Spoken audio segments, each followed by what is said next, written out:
So you want to go to war with the humans? Grand Admiral Zixtal asked, his crystalline appendages clinking together in what his species considered laughter. Let me tell you why that's the worst idea since the Vraxians tried to teach meditation to the quantum hive mind. The young Commodore before him, Renthax, bristled his neural spines in annoyance. With all due respect, Admiral, they're a pre-FTL species confined to a single solar system. Their most advanced weapons are crude nuclear devices, and they still think cat videos are the peak of entertainment. Sit down, youngster. Zixtal gestured to the morphing chair beside his desk. Let me explain why the Galactic Empire has a single standing order regarding humanity. Don't. Just don't. Renthax reluctantly took the seat, his scales shifting from aggressive red to a more neutral blue. The Admiral's office aboard the Imperial Command Station offered a spectacular view of the galactic core, but right now, all the Commodore could focus on was his superior's apparent cowardice regarding these primitive beings. Did you know, Zixtal began, pulling up a holographic display, that humans are the only known species that deliberately chase prey until it dies of exhaustion? They call it persistence hunting. They'll literally walk after something for days until it collapses. That's disturbing, but hardly. I'm not finished. The Admiral's crystals shifted to a deep purple of severity. They do this for fun now. They call it marathons. They compete to see who can run the longest, for entertainment. Think about that psychological profile for a moment. Renthax's scales flickered uncertainty patterns. But their technology? Oh, let's talk about their technology. Zixtal's crystalline form sparkled with what might have been enthusiasm or horror. Did you know they developed nuclear weapons before they figured out how to make a proper sandwich? No, really. They split the atom before they invented sliced bread. Their technological development is completely backwards by every standard measure we have. The Admiral pulled up another hologram, this one showing various human inventions throughout their history. Look at this. They invented the ability to fly and immediately thought, hey, how can we use this to kill people more efficiently? Then they went to space primarily because they were trying to prove who had the bigger rockets in a dick-measuring contest they called the space race. Admiral, I fail to see. They went to their moon, Renthax. Want to know how? They strapped themselves to a controlled explosion and aimed it up. Their solution to space travel was essentially point bomb toward space, ride bomb. And it worked. Do you understand how terrifying that is? The Commodore's scales had shifted to a pale yellow of concern. But surely their primitive nature. Let me tell you a story, Zixtal interrupted, leaning forward. 3 cycles ago, we sent a stealth probe to observe their internet. You know what we found? They've already theorized most of our actual technology in something they call science fiction. They haven't built it yet, but they've imagined it. They're just waiting for their science to catch up with their dreams. And their dreams are scary as hell. The Admiral pulled up another display, this one showing human military history. These beings invented a stick with a pointed end, and immediately started wondering if they could make it fly further to stab someone far away. That's how they invented the bow and arrow. Then they thought, what if the arrow, but boom, and invented guns. Their entire technological history is just finding new and more efficient ways to throw things at other things they want to dead. But Admiral, our forces are vastly superior. Are they? Are they really? Zixtal's crystals chimed in what might have been hysteria. Let me tell you about something humans came up with called guerrilla warfare. They figured out that if you can't beat a superior force head-on, you just make their victory so costly they give up and go home. They've perfected the art of being absolutely insufferable to fight against. The Admiral pulled up yet another hologram, this one showing human medical practices. And don't even get me started on their medicine. Do you know what they did before they understood germ theory? They just cut off body parts that weren't working right. Something's infected? Cut it off. Tooth hurts? Yank it out. Their solution to a hole in the body was to sew it shut like a torn piece of clothing. And somehow, it worked well enough that they kept doing it. Renthax's scales had now shifted to the white of dawning horror. But surely they must have some weaknesses. Oh, they're loaded with them. They're fragile. They break easily. They're susceptible to all sorts of diseases. And they need constant maintenance just to stay alive. But here's the thing. They know all this, and they just don't care. They view their weaknesses as challenges to overcome. They made up a saying, what doesn't kill you makes you stronger. They literally view near-death experiences as power-ups. The Admiral's crystals pulsed with emphatic colors. We once watched a human break their leg during something called a soccer match. You know what they did? They wrapped it up and kept playing. They lost that game, so the next time they played that team, they played twice as hard just out of spite. They're powered by spite, Renthax. Do you understand what that means? I'm beginning to, the Commodore admitted.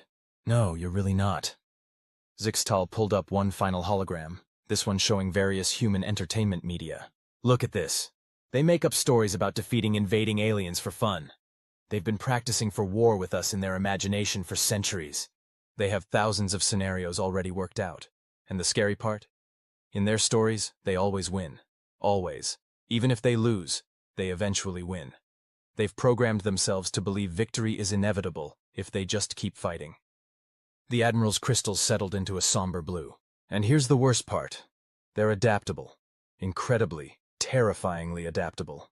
They live on a death world with extreme temperature variations, multiple apex predators, and constant natural disasters. And they view this as normal. They can eat almost anything. They can survive in almost any environment.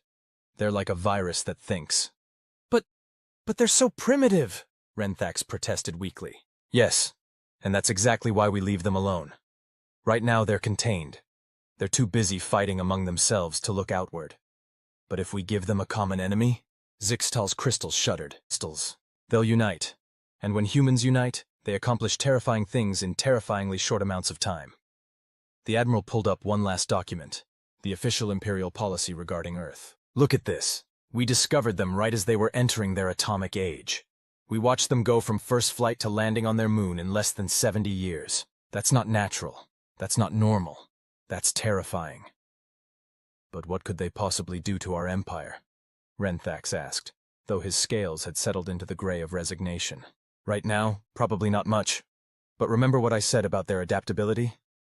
Zixtal's crystals pulsed urgently. They reverse engineer everything they get their hands on. Everything. They took apart their own genes just to see how they work.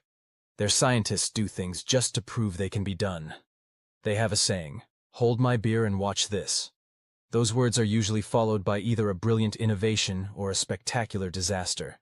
And the truly terrifying part is that they learn from both outcomes equally well.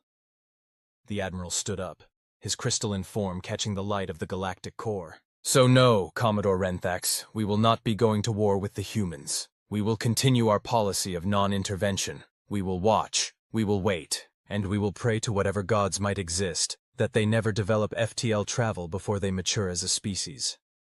And if they do develop FTL before they mature? Zixtal's crystals dimmed to almost black. Then we run. We run as fast and as far as we can, because a human saying, "Let's see what this button does," is the most terrifying phrase in the galaxy. The Commodore sat in silence for a long moment, his scales cycling through various colors of thought and emotion. Finally, they settled on the deep green of acceptance. I understand, Admiral. I'll withdraw my proposal for first contact immediately. Good. Zixtal's crystals lightened slightly. Oh, and one more thing. If you ever hear a human say, "I wonder if," evacuate the sector. Nothing good has ever followed those words in the history of their species. As Renthax left the office, he couldn't help but notice that the view of the galactic core seemed somehow less impressive now. Somewhere out there, on a tiny blue planet orbiting an unremarkable yellow star, a species of bipedal primates was probably inventing new ways to throw things at other things, and somehow, that was the most terrifying thought he'd had in his entire military career. Meanwhile, on Earth, a human scientist looked at a failed experiment and said those fateful words. That's weird. The universe shuddered in anticipation. Did you really have to scare him that badly? First observer Catrix asked, materializing from her cloaked state in the corner of the Admiral's office. Zixtal's crystals chimed in genuine amusement. You've been watching them as long as I have, Catrix. Was anything I said untrue? Well, no, but just yesterday I watched a human child carefully document how different substances react to being put in a microwave oven. For fun. They filmed it for something called YouTube. Ah. Catrix's tentacles curled in understanding. Was this the same human child who tried to calculate how many hamsters it would take to power a small city? Yes. They're already working on sustainable hamster wheels. It's simultaneously brilliant and horrifying. They both turned to watch Earth through the quantum observation array. Somewhere in a suburban basement, a teenager was wondering if you could make a lightsaber with a modified plasma cutter. We really should warn the Proxima Centauri colony about them, Katrix suggested. I did. They didn't believe me. Zixtal's crystals shifted to a shade of resigned amusement. They said I was being paranoid about a primitive species. Ah, they'll learn. Yes. The Admiral's crystals pulsed with what might have been pity. They certainly will. On Earth, a graduate student had just had an interesting thought about quantum entanglement in coffee makers. The universe held its breath. Admiral, we have a situation. Katrix's tentacles were writhing in patterns that suggested extreme anxiety. Never a good sign for a species known for their emotional stability. Zixtal's crystals shifted from their usual calm blue to an interested purple. Don't tell me, someone ignored the warning about humans? Worse, Katrix activated the holographic display. Remember that graduate student with the quantum-entangled coffee maker? The Admiral's crystals instantly darkened to a deep indigo of dread. Please tell me they didn't. They did. But that's not the worst part. The first observer pulled up a series of readings that made Zixtal's crystalline structure vibrate in horror. They accidentally created a quantum-linked caffeine delivery system. It works across theoretical space-time barriers. They invented FTL travel. Through coffee? Yes, and they don't even realize it yet. They're too busy trying to figure out why their coffee machine is serving drinks before they press the button. The Admiral's crystals began cycling through colors so rapidly it looked like a disco ball having an existential crisis. How? How do they keep doing this? They're supposed to be at least 3 centuries away from FTL capability. It gets better, Katrix said, her tentacles curling in what might have been hysteria. You know how we've been carefully hiding our quantum communication network from them? Don't tell me. Their quantum coffee signals are piggybacking on our network. Every species connected to the galactic quantum net just received a perfectly brewed cup of what they're calling a venti caramel frappuccino with extra whip. Zixtal's crystals went completely transparent, the equivalent of a jaw drop in his species. They've weaponized coffee delivery? Not intentionally. They were just trying to solve the problem of coffee getting cold before they could drink it. But yes, they've essentially created a quantum coffee delivery system that violates several laws of physics. The hive mind is already addicted to something called a pumpkin spice latte. The Admiral collapsed into his morphing chair, his crystals dimming to a pale gray of resignation. How many species have received unexpected coffee? All of them. The High Council of the Zexthra received their delivery during a crucial peace negotiation. They were so impressed they immediately signed the treaty and demanded trading rights for more of this coffee substance. So what you're telling me, Zixtal said slowly, his crystals pulsing with each word, is that humans have accidentally discovered FTL technology, infiltrated our secure quantum network, and are now inadvertently conducting diplomatic relations through hot beverages. Essentially, yes. Katrix's tentacles formed the pattern for universal irony. And here's the truly terrifying part. They're already trying to figure out how to add pizza delivery to the system. The Admiral's crystals shifted to the rare ultraviolet spectrum of pure panic. They're going to accidentally unite the galaxy through fast food, aren't they? It seems increasingly likely. The Vraxians are already demanding something called stuffed crust. Just then, another holographic alert popped up. Katrix's tentacles went rigid as she read it. Oh no. What now? Remember that teenager with the plasma cutter who was trying to make a lightsaber? Please, no. They succeeded, sort of. They didn't make a lightsaber, but they did accidentally discover how to create stable plasma containment fields.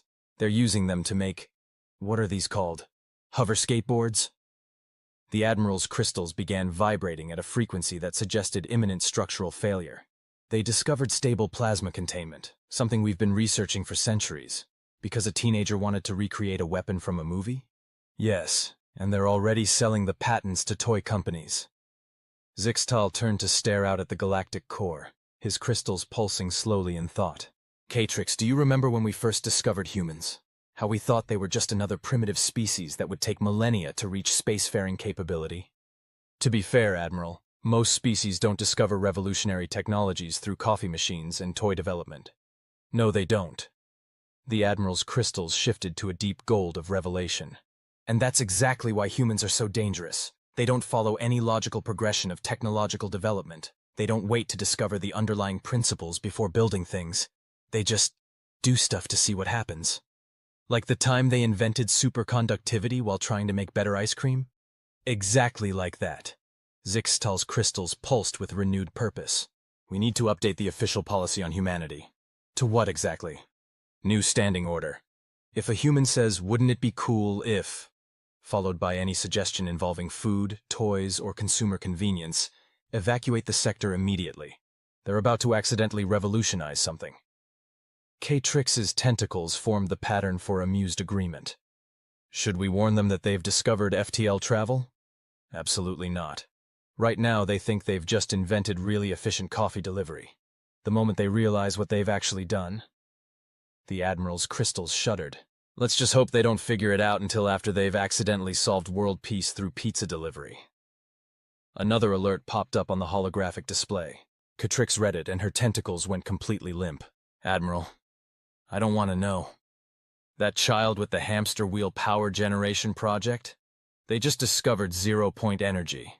They're calling it hamster space, and they're trying to use it to make their gaming PC run faster.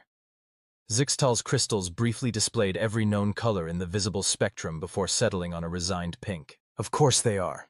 Because why would humans discover unlimited energy through careful scientific research when they could do it trying to improve video game graphics? Should I update the council? Tell them. The Admiral paused, his crystals cycling through various decision-making colors. Tell them that humanity has developed quantum beverage technology and zero-point gaming systems, and that we should probably start preparing trade agreements before they accidentally discover interdimensional travel while trying to make their Wi-Fi faster. As if on cue, another alert appeared. Both aliens stared at it in silence for a long moment. Don't tell me, Zixtal said, his crystals dimming preemptively. Someone on Earth just said, I wonder if... Worse. K-Trix's tentacles formed the pattern for cosmic irony. Someone just asked their virtual assistant why their Wi-Fi is so slow in different dimensions. The Admiral's crystals went completely black. Evacuate the sector. Now.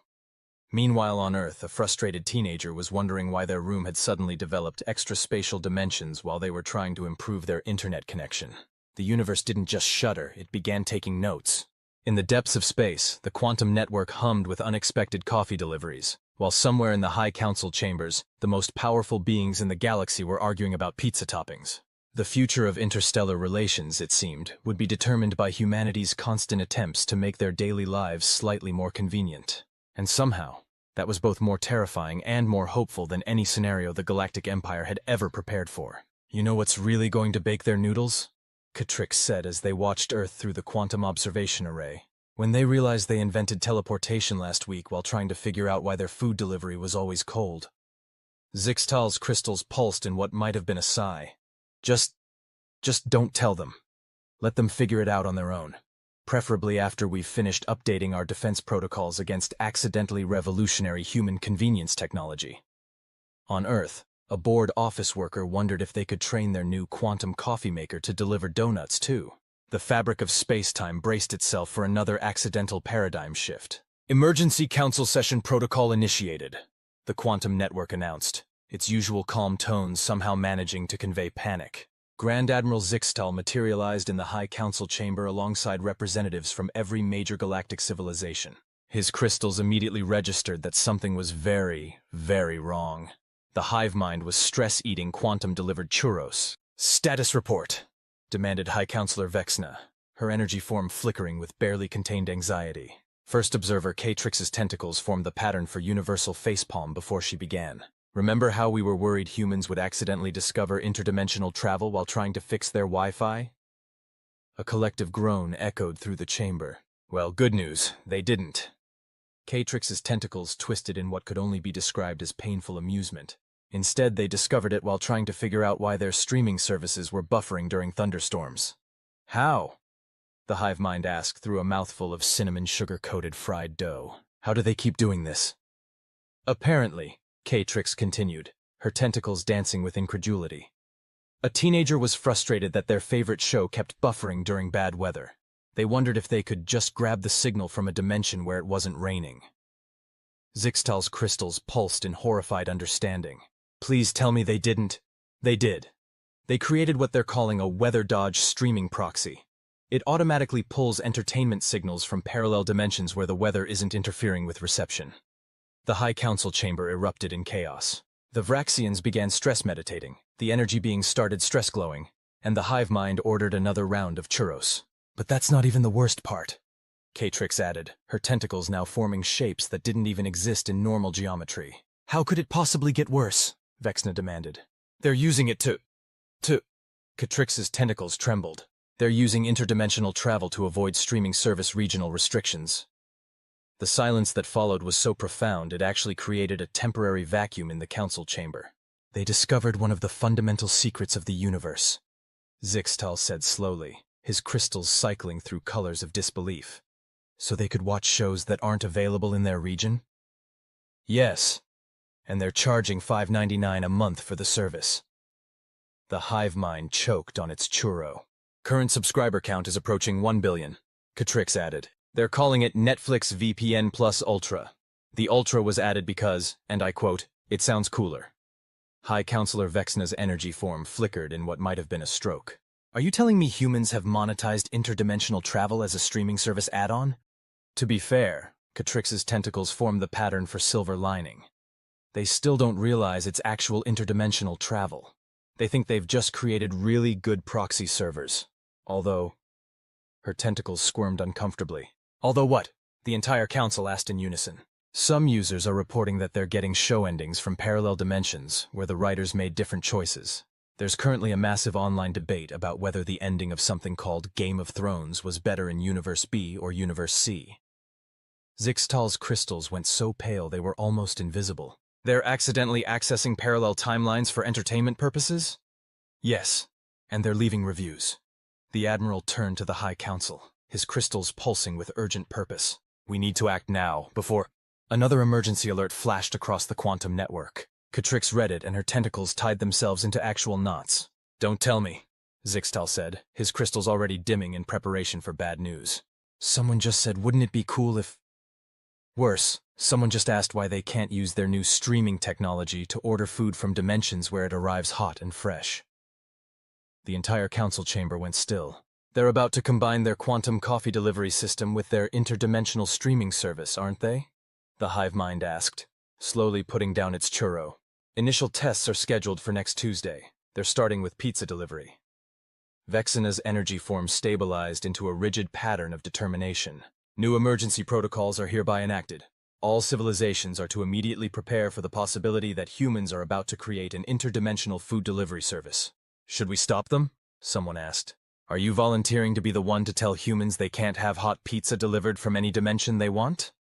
Catrix's tentacles formed the pattern for rhetorical question. The silence was answer enough. Besides, Zixtal added, his crystals showing hints of amusement. They're about to solve faster-than-light food delivery across infinite dimensions, and their primary concern is whether they can get stuffed crust pizza from Universe J, where apparently they never discontinued the P-zone. How are they paying for cross-dimensional purchases? The hive mind asked, suddenly curious. They invented quantum-linked cryptocurrency last week, Catrix explained. They're calling it Space Coin. It's already replaced credits as the dominant currency in 3 sectors. They invented interdimensional currency? Vexna's energy form flickered in disbelief. No, they invented a way to buy pizza and stream movies from parallel universes. The interdimensional currency was just a side effect.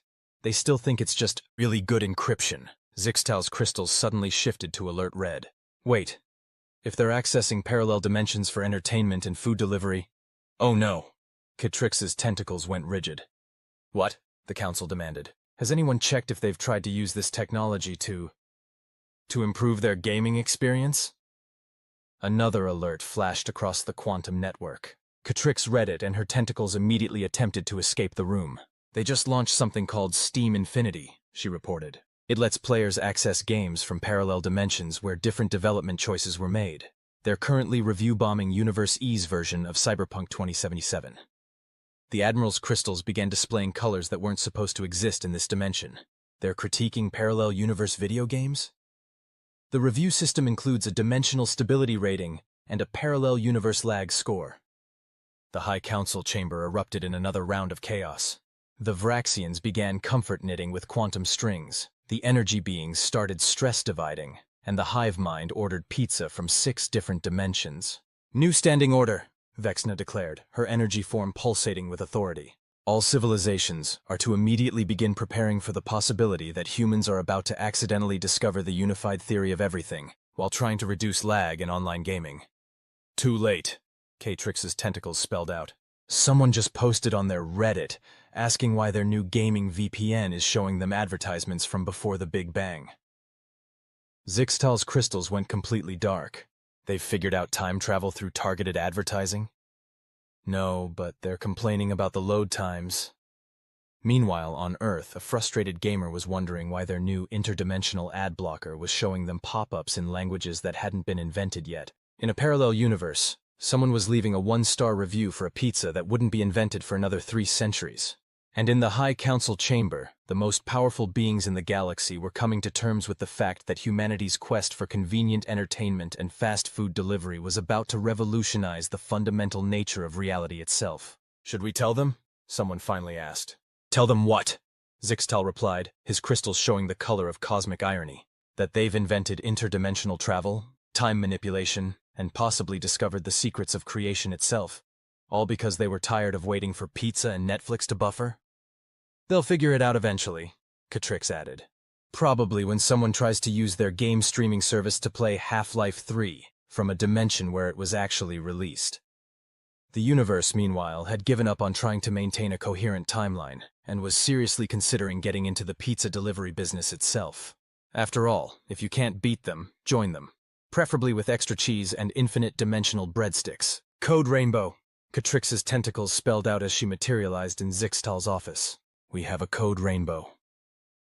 The Admiral's crystals immediately shifted through every known color in the spectrum, including 3 that weren't supposed to exist yet. "There is no code rainbow. We've never needed a code rainbow. What could possibly— Humans have discovered the multiverse chat function." Zixtal's crystals went completely black. "The what?" "Remember how they were using interdimensional technology to stream entertainment and deliver food?" Catrix's tentacles twisted into shapes that suggested existential panic. "Well, someone got tired of waiting for customer service responses and figured out how to submit complaints to every dimension simultaneously. That doesn't sound too— They created a universal help desk ticket system that transcends space, time, and reality itself. They're calling it Karen's Law. The principle that if you complain to enough parallel universes, you'll eventually get a satisfactory response." The Admiral's crystals began vibrating at frequencies that threatened to shatter reality. "They've weaponized customer service complaints across the multiverse? It gets worse." Catrix's tentacles formed the pattern for Universal Facepalm 2.0. Someone realized they could use the same system to ask for tech support from dimensions where the problems had already been solved. Oh no. Oh yes. They're calling it Stack Overflow Infinity. Users can now get debugging help from every possible version of themselves who already fixed the issue. They've reduced the average time to solve programming problems from hours to microseconds. Zixtal's crystals pulsed in horror. They're accelerating their technological development by crowdsourcing solutions from infinite parallel dimensions? That's not even the worst part. Catrix's tentacles tied themselves into quantum knots. Someone got angry about a bad review on their interdimensional food delivery service and created what they're calling a universal response system. Please tell me they didn't. They did. They invented multidimensional social media. They're calling it Multiverse Twitter, or MVT for short. Users can now argue with infinite versions of themselves about whether pineapple belongs on pizza across all possible realities. The Admiral's crystals displayed colors that suggested an incoming migraine. How bad is it? Catrix activated the holographic display. Streams of cross-dimensional data flooded the room. The hive mind is already addicted to something called multiverse TikTok. They've been watching dance challenges from dimensions where everyone has tentacles. And the High Council? Currently engaged in a heated debate across 17 dimensions about whether Universe C's version of Friends is the superior timeline. The energy beings are particularly invested in an alternate reality where Joey became a quantum physicist. Zixtal's crystals shifted to emergency purple. We need to contain this before— Another alert flashed across the quantum network. Catrix read it, and her tentacles immediately tried to resign. Someone just created a multidimensional dating app. The Admiral's crystals went completely transparent. They're using interdimensional technology for dating? They're calling it Multiverse Tinder, or MVT. Yes, they're aware it has the same acronym as Multiverse Twitter. There's already a lawsuit across 12 dimensions about it. How does that even work?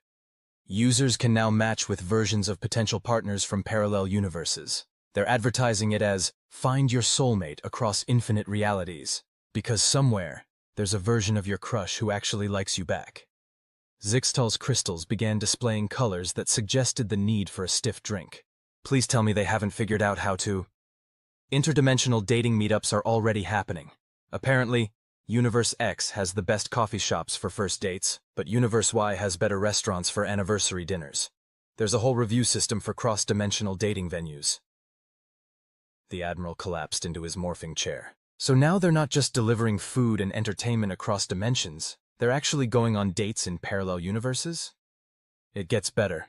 Catrix's tentacles formed the pattern for cosmic irony deluxe.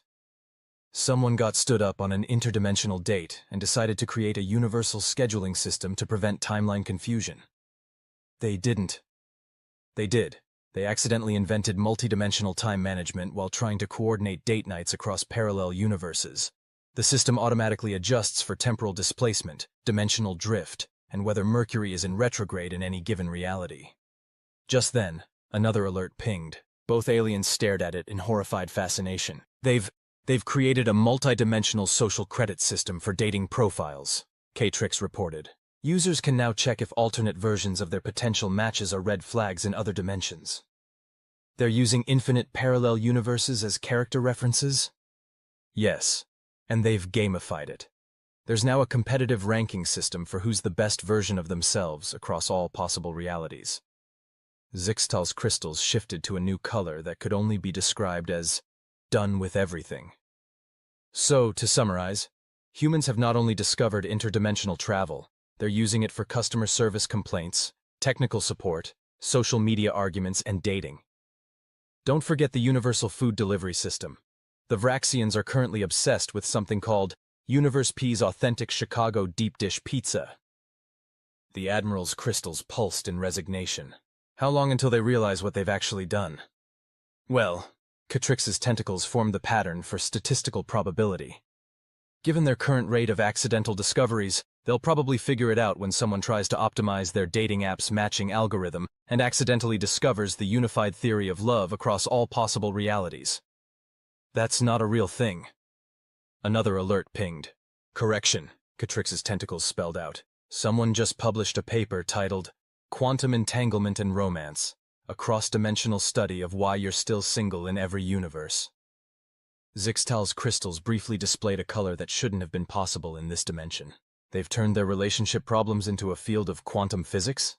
The paper has already been peer-reviewed by infinite parallel versions of the author's ex-partners. Meanwhile, on Earth, a lonely programmer was wondering why their dating app was showing matches from before the Big Bang, while in another dimension, someone was leaving a bad review for a first date that technically wouldn't happen for another million years. The universe, having given up on maintaining any semblance of order, was seriously considering creating a dating profile of its own. After all, with infinite parallel realities now connected through humanity's desire for love, food, and entertainment, maybe it was time to put itself out there. In the depths of space, the quantum network hummed with interdimensional dinner reservations, while somewhere in the High Council chambers, the most powerful beings in the galaxy were arguing about whether it was ethical to swipe left on someone in all possible realities simultaneously. The future of intergalactic relations, it seemed, would be determined by humanity's eternal quest to find love, avoid customer service hold times, and get technical support without having to read the documentation. And somewhere, in a dimension yet to be discovered, a version of Mark Zuckerberg was probably already planning multi-Facebook.